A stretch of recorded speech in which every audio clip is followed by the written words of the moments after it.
Welcome back to our deep dive into synchronicity. Glad to be back. Last time we explored how synchronicity can play a role in personal growth. But this time, we're going even deeper, focusing on the fascinating connection between synchronicity and intention. Yeah. Get ready for some aha moments as we explore how your choices might actually be shaping the world around you. We'll be drawing insights from physicist and author Sky Nelson Isaacs Right. and diving into intriguing concepts like anticipated qualitative experience and the Lorax process. A practical framework for aligning your actions with your intentions and attracting positive synchronicity. Then, of course, we'll be unpacking some real-life examples. Because who doesn't love a good synchronicity story? Exactly. So, I have to admit, I'm a bit skeptical. I mean, it's one thing to believe in the power of positive thinking, but to think our thoughts can actually shape events, that's a whole other level. I understand your skepticism, but what's intriguing about Nelson Isaacs' approach is that he doesn't just rely on mystical claims. He delves into physics, exploring how concepts like quantum entanglement might actually support the idea that our consciousness is interconnected with the fabric of reality. Okay, that's definitely piquing my curiosity. Yeah. So where do we even begin to unpack this idea of intention influencing synchronicity? Well, first, we need to understand how Nelson Isaacs defines intention. He introduces this fascinating concept called anticipated qualitative experience, which goes beyond the simple act of wanting something. Anticipated qualitative experience, that sounds pretty complex. It's actually quite simple. Imagine you're trying to get into a particular school. Instead of just wishing for it, you vividly imagine yourself already being a student there, experiencing the classes, interacting with classmates, feeling the excitement of learning in that environment. That's anticipated qualitative experience in action. So it's not just about setting a goal. It's about cultivating a felt sense of the experience you're aiming for, almost like you're living it in your imagination first. Precisely. Nelson Isaacs argues that by actively engaging with this anticipated qualitative experience, you're not just daydreaming, you're actually priming your mind and potentially the universe to create pathways for that experience to manifest in reality. Okay, I'm starting to see how this connects to synchronicity. If we're already feeling the experience we desire, perhaps we're more likely to notice and act upon those subtle cues and opportunities that align with that intention. That's one piece of the puzzle. Nelson Isaacs also talks about the role of emotions, suggesting that our intentions are amplified when they're infused with strong feelings. Think about those moments where you've achieved something you deeply desired. Weren't those intentions fueled by a potent mix of excitement, determination, maybe even a touch of anxiety? You're right. When I landed my first big writing gig, it was more than just wanting the job. I could practically taste the feeling of success, the satisfaction of seeing my name in print. And that feeling definitely drove me to work harder, to take more risks. Exactly. And that's where the idea of synchronicity comes in.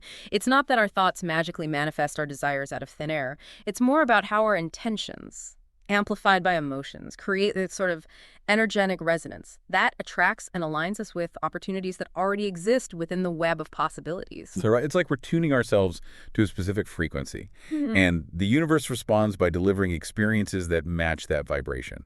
It's still a bit mind-boggling, but it's starting to make more sense. It is mind-boggling, but the more we explore this concept, the more we see how our inner world and outer world are intertwined. Nelson Isaacs provides a helpful analogy to visualize this: the apple tree. An apple tree. I'm intrigued. Tell me more. Imagine an apple tree laden with fruit, each apple representing a potential outcome. By focusing our intention on a particular apple and really feeling the experience of having already tasted it, we essentially make the branch leading to that apple heavier, increasing the likelihood of it falling into our hands. That's such a vivid image. So it's not about forcing our will on the universe. It's more about shifting probabilities, making certain outcomes more likely because we've aligned ourselves with them internally. Precisely. And this is where things get really interesting. Because Nelson Isaacs doesn't just stop at theory. He offers a practical framework for aligning our actions with our intentions and inviting more positive synchronicity into our lives. He calls it the Lorax process. Lorax. That sounds like a character from Dr. Seuss. It's a memorable acronym, isn't it? It stands for listen, open, reflect, release, act, and repeat. Each step plays a crucial role in helping us become more conscious co-creators of our reality.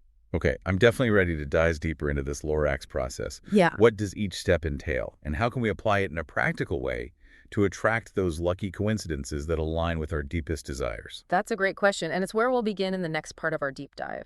Get ready to explore the fascinating world of how to consciously engage with the flow of synchronicity. I can't wait. So let's unpack this Lorax process. It all starts with listen.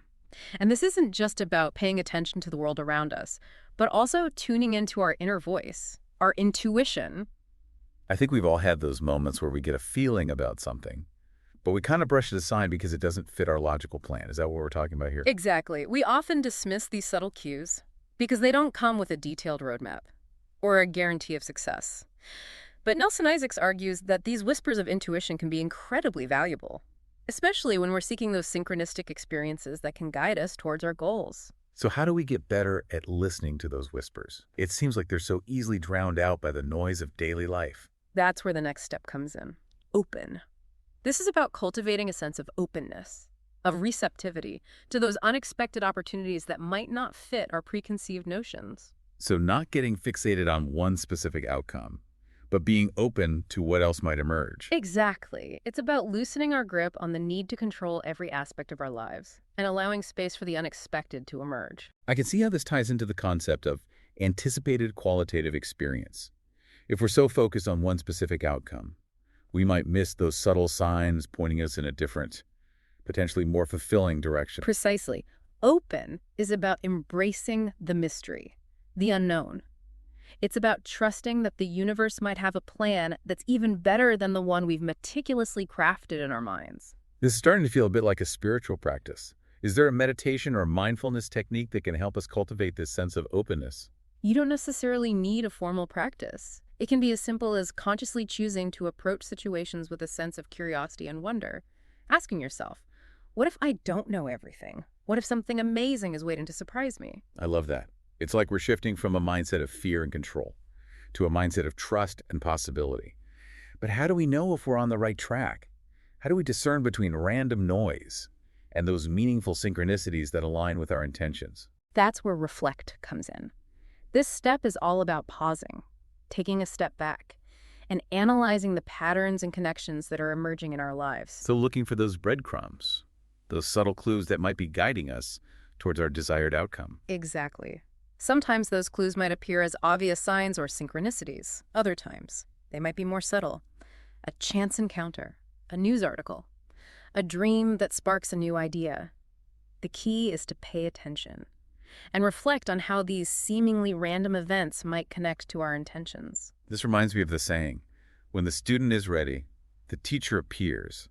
It's like we need to prime ourselves to recognize the guidance that's always available, even if it comes in unexpected forms. That's a beautiful way to put it. And once we start reflecting and recognizing these patterns, we might realize that the universe has been sending us messages all along, but we weren't tuned in to receive them. Okay, I'm starting to see how the pieces of the Lorax process fit together.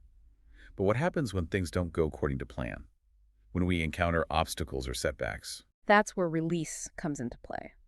This step is about surrendering our attachment to specific outcomes and trusting that the universe has a bigger picture in mind. It's about letting go of the need to control everything and allowing space for new possibilities to emerge. This is probably the hardest part for me. I tend to get fixated on my plans and resist any deviations. But I can see how clinging too tightly can block those synchronistic opportunities that might lead to something even better. It's a common struggle, but remember, releasing doesn't mean giving up on our goals. It simply means acknowledging that the path to achieving them might be different than we envisioned. It's about being open to detours and trusting that those detours might lead us to a more fulfilling destination. So we've listened, opened ourselves to possibilities, reflected on the patterns emerging, and released our attachment to a rigid outcome. What's next? Now comes the most exciting part. Act. This is where we take inspired action, based on the guidance we've received, the patterns we've recognized, and the intuitive nudges we've felt. So it's not just about sitting back and waiting for synchronicity to strike.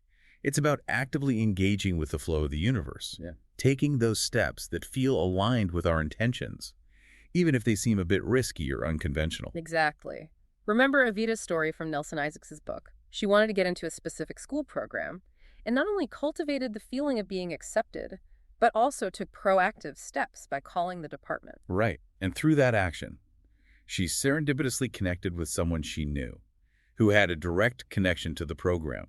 That's a perfect example of how aligned action can create the conditions for synchronicity to unfold. It's about recognizing that we're not just passive observers, we're active participants in shaping our reality.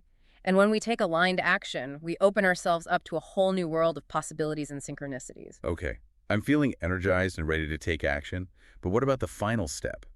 X repeat. Does that mean we just keep cycling through this process over and over again? That's the key.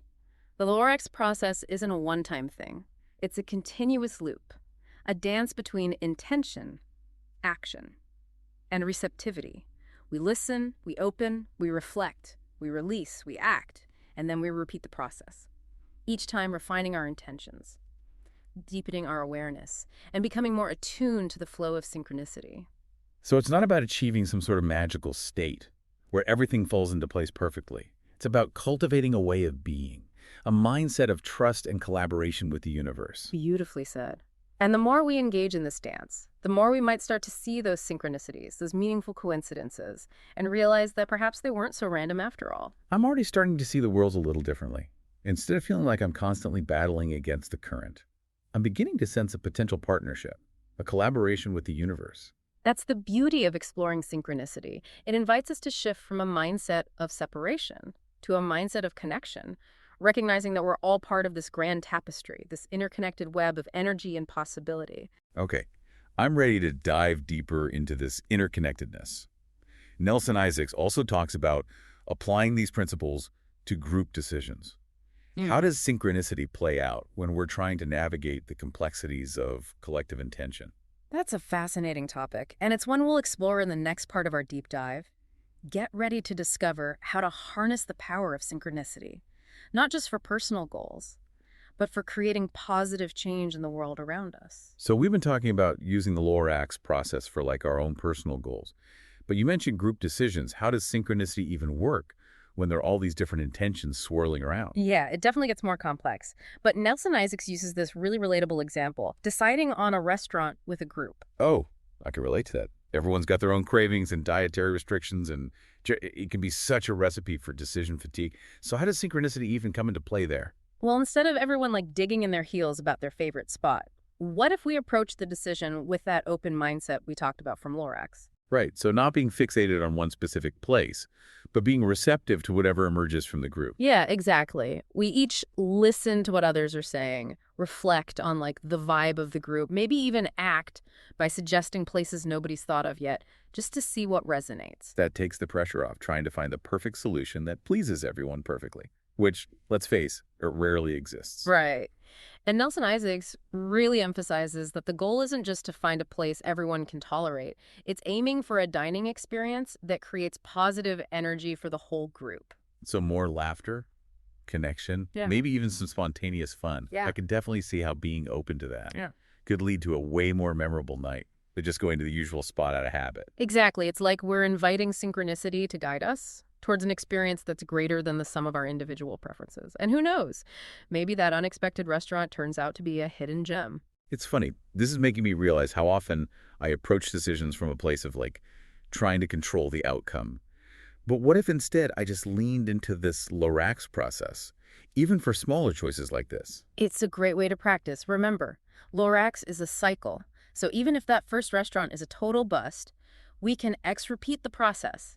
Listen to everyone's feedback, see what new options emerge, and keep refining our collective intention. I'm starting to see how this could apply to bigger decisions too, like team projects at work or choosing a vacation destination with my family. Absolutely. By applying these principles of Lorax, we can tap into this kind of collective wisdom that's often hidden when we're all just focused on getting our own way. So as we wrap up this deep dive, what are some key takeaways for our listeners who are ready to start working with intention and synchronicity in their own lives? Well, first, cultivate that awareness of your intentions. Are they fueled by genuine desire or just societal expectations? And then actively engage with the feeling of having already achieved your desired outcome. Don't just think it, feel it, that anticipated qualitative experience we talked about. Exactly. And then embrace the Lorax process. Listen to your intuition.